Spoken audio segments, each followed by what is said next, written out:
ఆ, బయలుదేరుతున్నా. మధ్యాహ్నం కల్లా వచ్చేస్తానులే. ఉమ్, సరే.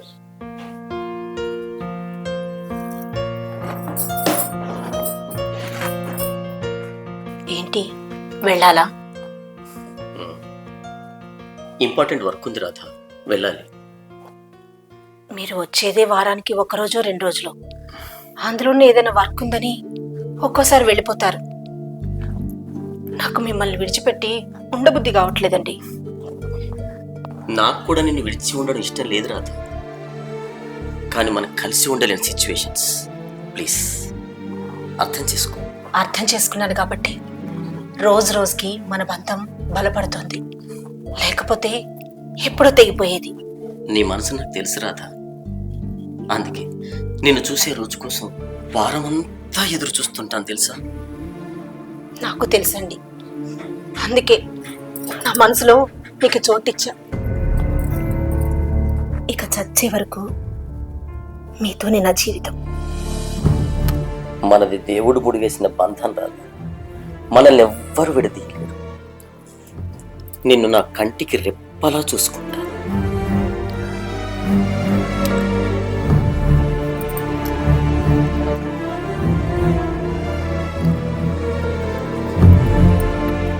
ముడివేసిన బంధాల్ని మట్టిలో కలిపేయడం ఆ దేవుడికి అలవాటేలేండి. ఆయన రాసిన రాతలు గతి తప్పడంతో మనుషుల జీవితాలు మారడం సహజమే రాత. గతం జ్ఞాపకంగా ఉండాలి కానీ బాధించే చిహ్నాల్లో ఉండకూడదు. జీవితాల్లో జ్ఞాపకాలు ఉండొచ్చు, కానీ నా జీవితమే జ్ఞాపకంగా మారుతుందని నేను ఊహించలేదు కృష్ణ. రాధ,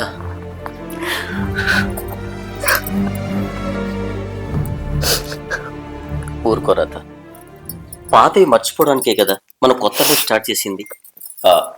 రేపు మన పెళ్లి రోజు గుర్తుందా? గుర్తుంది.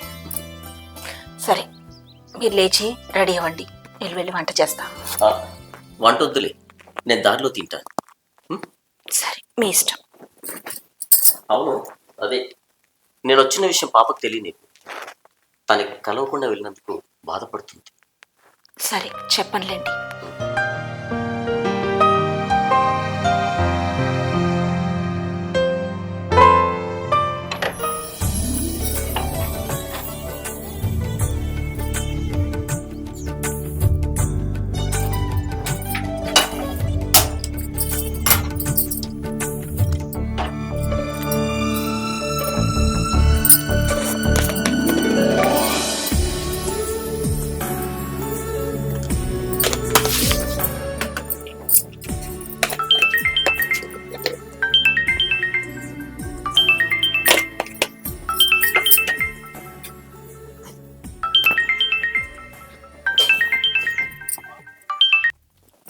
హలో, నేనమ్మా ఎలక్ట్రిషియన్ని.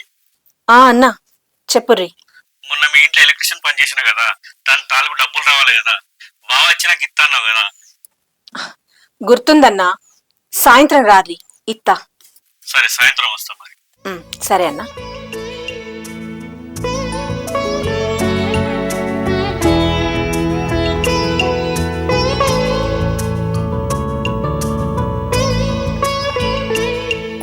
రాధా,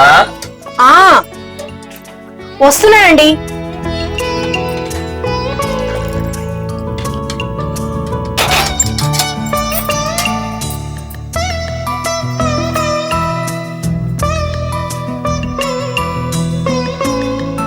రాధా, త్వరగా రా, నాకు బస్ కి టైం అవుతుంది. వస్తున్నానండి. ఇదిగోండి.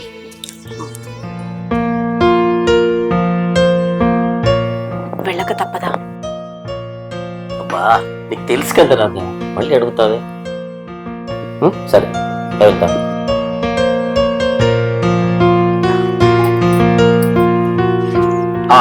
రాధా, ఇదిగో ఖర్చులకి డబ్బులు. ఇన్ని డబ్బులు ఎందుకండి? ఇందులోంచి పాపకు ఒక డ్రెస్ కూడా తీసుకో. మొన్ననే డ్రెస్ తీసుకున్నారు, మళ్ళీ ఎందుకు? ఆ పాపకు డ్రెస్ నా గిఫ్ట్ అని చెప్పు, ఓకేనా? వస్తాను. సరే, జాగ్రత్తగా వెళ్ళండి. అలాగే.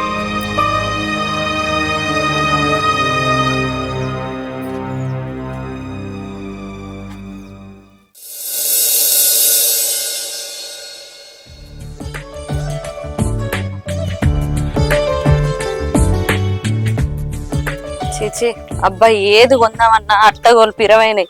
ఏది ముట్టుకొని వశమే లేదు మార్కెట్ లో. ఇక రాను రాను గట్టి తిని బతుకుడు అయ్యేటట్టున్నది. ఏందో ఏమో కడుపు నిండా తిండి కూడా చక్కగా తినలేకపోతున్నాం. ఎటు పోతున్నావు అదినే? ఇక్కడికే షాప్ దాకపోతున్నా, ఇంట్లో సామాన్లు అయిపోయినాయి. పోతేవి కానీ ఇక పరమేశ్వరన్ షాప్ లో కోకు అడ్డగోళ్ళ పిర ఉన్నాయి. ఏ షాప్ లో కొన్నా పిరమే ఉన్నాయి గాని మారుబేరానికి అమ్ముకునేటోడు పైసా మిగిలాలని చూస్తాడు గాని పోవాలైతే చూడాడు కదా. నువ్వన్నది కూడా నిజమే వదినే. అయితే కానీ మీ ఆయన వచ్చినట్టున్నాడు, ఉన్నాడా వదినే? ఆ వచ్చిండు, అర్జెంట్ గా పని ఉందని ఇందాకనే వెళ్ళిపోయిండు. మీరు ఈ ఊరికి వచ్చి 6 నెలలు అవుతుంది. ఆ 6 నెలల్లో అన్నయ్యను కనీసం 6 సార్లు కూడా చూడలే. అంత తీరికలేని నౌకరి ఏం చెప్తాండో మరి. గవర్నమెంట్ జాబ్ గురించి నీకు తెలియందా వినీత? వాళ్ళు ఇచ్చే జీతానికి జీవితం తాకట్టు పెట్టాలి. వాళ్ళు ఎక్కడ డ్యూటీ ఎత్తే అక్కడికి పోయి పని చేయాలి, ఎప్పుడు రమ్మంటే అప్పుడు పోవాలి. మరి అట్లయితే అన్నయ్యతో పాటు నువ్వు కూడా పోవచ్చు కదా వదినే. గిట్లా ఎవల కాళ్ళు ఎడబాసి ఉండే బదులు దగ్గరుండి సంసారం చేయొచ్చు కదా. అక్కడ పాప చదువుకోవడానికి సరైన స్కూల్ లేదు వినీత, అందుకే ఆయన మమ్మల్ని ఈ ఊళ్ళో ఉంచిండు. తొందరలోనే ఇక్కడికి ట్రాన్స్ఫర్ పెట్టుకుంటుండు. అంతే తీవదినే. రాను రాను మోహన్ సుఖం కోసం సంసారం చేసే ఆడోళ్ళ కన్నా పిల్లల భవిష్యత్తు కోసం సంసారం చేసే ఆడోళ్లే ఎక్కువ అవుతారు. సరే తీవదినే, పోయేత్తా, నాకు పని ఉంది. ఈసారి అన్నయ్య వచ్చినప్పుడు చెప్పు, తప్పకుండా మీ ఇంటికి వస్తా. సరే సరే.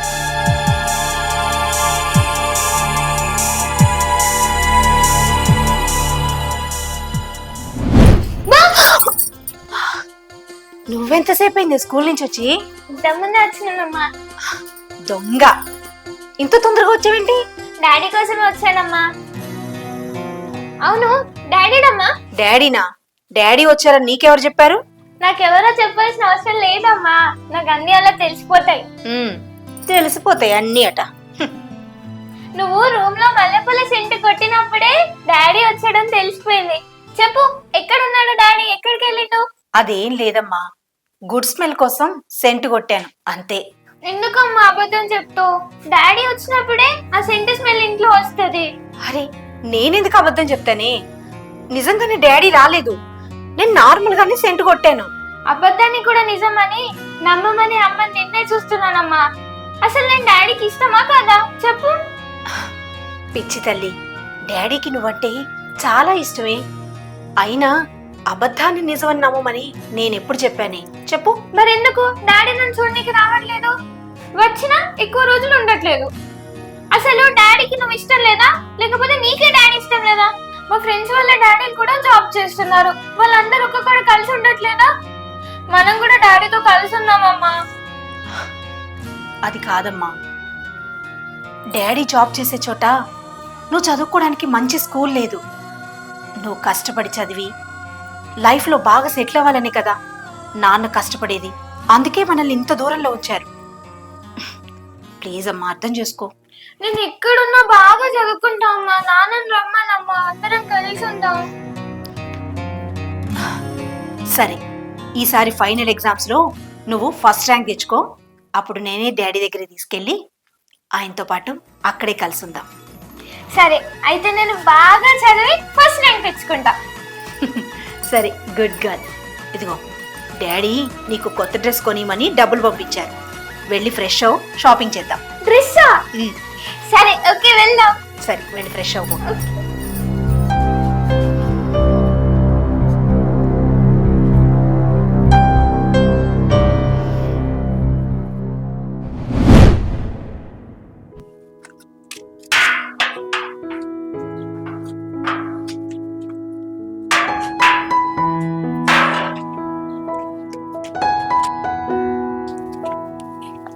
అమ్మా రాధా, అమ్మా రాధా. వస్తున్నా అన్నా. ఇగో నీ పైసలు. బావ వచ్చినట్టున్నాడు కదమ్మా, ఉన్నాడా లోపల? అవును వచ్చిండు, కానీ లేడు. బయటకు పోయిండా? లేదన్నా, వెళ్ళిపోయిండు. ఎప్పుడు వచ్చినా బావగారు వాడు మీకు బావకేమైనా గొడవైందా? అయ్యో గసంటిదేం లేదన్నా. ఆయనకి చిన్న పనుండి వెళ్ళిపోయిండు. ఉద్యోగం గసంటిది. అయ్యో గదేందమ్మా, ఎప్పుడు వచ్చినా కానీ వాడు బావకు నీకేమన్నా మనస్పర్ధలు గొడవలు అవుతున్నాయా? అయ్యో అదేం లేదన్నా. ఆయన ఉద్యోగం గసంటిది, పనుండి వెళ్ళిండు. పెండ్లం పిల్లల్ని పట్టించుకుంది ఏం బిజీ ఉద్యోగం అమ్మా? కొన్ని గవర్నమెంట్ ఉద్యోగాలు అంతే అన్నా, ఇచ్చే జీతం కంటే ఎక్కువ పని చేయించుకుంటారు. మరి బావ గంతా బిజీ ఉన్నప్పుడు నువ్వు పాప బావతోట కలిసి ఉండొచ్చు కదమ్మా. అది కాదన్నా, ఆయన చేసేది మారుమూల ఏజెన్సీ ప్రాంతం. అక్కడ ఉండడానికి వీలు కాదట. పాపకి చదువుకోవడానికి చక్కగా స్కూల్ కూడా లేదట. అందుకే ఇక్కడ ఉంచిండు. మరైతే బావ నీటే ట్రాన్స్ఫర్ చేయించుకుంటే అయిపోద్ది కదమ్మా. అదే ప్రాసెస్ నడుస్తుందన్నా. కాకపోతే మనం ట్రాన్స్ఫర్ చేయమన్నప్పుడు వాళ్ళు చెయ్యరు కదా, గవర్నమెంట్ కుదిరినప్పుడే చేస్తుంది. అదే టైం పట్టేలాగుంది. అవు గవర్నమెంట్ జాబులు అంటేనే అంత, వచ్చేదాకా ఒక బాధ, వచ్చినాక ఇంకో బాధ. ఎటు కూడా జీతం ఇస్తున్నావు అని జీవితాంతం ఆడుకుంటారు. తప్పదు కదన్నా, ఫ్యామిలీ సంతోషంగా ఉండాలంటే కష్టపడాలి. ఒక్కడు సంపాదిస్తే 10 మంది కూర్చొని తింటున్నావు. ఈ మధ్యాహ్నం నాకు ఒక ప్లంబర్ పరిచయం అయింది అమ్మా. మీకు ఇంట్లో ఏమైనా ప్లంబర్ పని ఉంటే చెప్పండి అమ్మా, చాలా అగ్గో ఎత్తాడు, తీసుకొస్తా. సరే అన్నా, ఏదైనా ఉంటే చెప్తది. వేస్తామ్మా. సరే.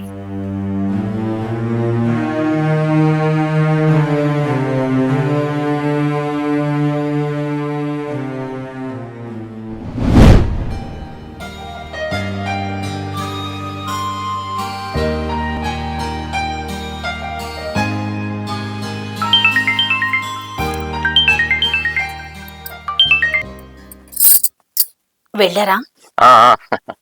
బస్ ఇప్పుడు దిగాను, దగ్గరలోనే ఉన్నాను. సరే, గుడికెళ్ళడం మాత్రం మర్చిపోకండి.